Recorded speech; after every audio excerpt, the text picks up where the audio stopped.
আজকে নিয়ে এসেছি বন্ধুরা ভীষণই মজার এক চটপটা রেসিপি। সকালে বিকালে চায়ের সাথে স্ন্যাক্স হিসেবে এই রেসিপিটি খুব সহজে বানিয়ে ফেলা যায়, আর এটি দেখতে যেমন হয় বন্ধুরা, খেতেও ভীষণ স্বাদের হয়। তবে চলুন দেখে নিই আজকের রেসিপি। নমস্কার বন্ধুরা, আমি পুষ্পিতার রান্নাঘরে আপনাদের সবাইকে স্বাগত।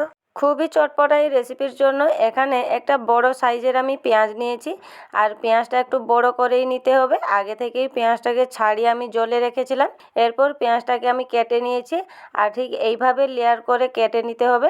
এখানে আমি পেঁয়াজটাকে সম্পূর্ণ কেটে নিয়েছি, আর এদিকে একটা পাত্রে 4 থেকে 5 চামচের মতো আমি বেসন নিয়েছি, আর তাতে দিয়ে দিব একটা মিডিয়াম সাইজের পেঁয়াজ কুচি, তার সাথে একটা মিডিয়াম সাইজের টমেটো কুচি নিয়েছি। ঝালের জন্য নিয়েছি কিছু লঙ্কা কুচি, আর নিয়েছি কিছু ধনেপাতা কুচি। তার সাথে নিয়েছি সামান্য পরিমাণ হলুদের গুঁড়া, আর নিয়েছি হাফ চা চামচের মতো ভাজা জিরে গুঁড়া, হাফ চা চামচের মতো নিয়েছি চিলি ফ্লেক্স। এরপর পরিমাণ মতো লবণ দিয়ে দিলাম। তার সাথে 1 চা চামচের মতো আদা রসুন বাটা, আর একটু চটপটা করার জন্য 1 চা চামচের মতো নিয়েছি চাট মশলা।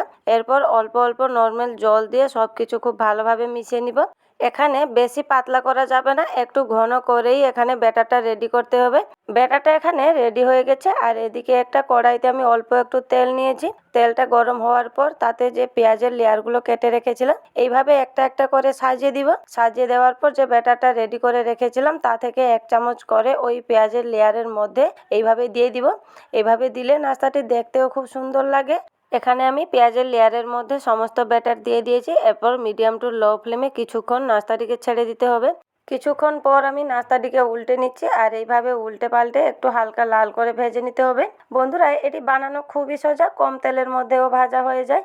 আর হাতে থাকা সামান্য কিছু উপকরণ দিয়ে চটজলদি এই স্ন্যাক্সটি বানিয়ে নিতে পারেন। সকালে বিকালে চায়ের সাথে এটি খেতে কিন্তু ভীষণই ভালো লাগে, আর এতটাই চটপটা হয় বাচ্চাদেরও খুবই পছন্দের হবে। এখানে আমি দেখুন উল্টে পাল্টে একটু লাল করে ভেজে নিয়েছি, আর দেখেই বুঝতে পারছেন স্ন্যাক্সগুলোকে দেখতে কতটা সুন্দর লাগছে।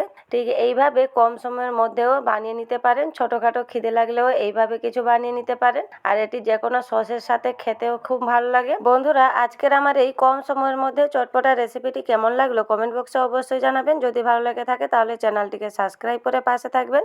আজকের মতো এই পর্যন্তই। নমস্কার বন্ধুরা, আবার দেখা হবে নতুন কোনো রেসিপিতে। ভালো থাকবেন, সুস্থ থাকবেন।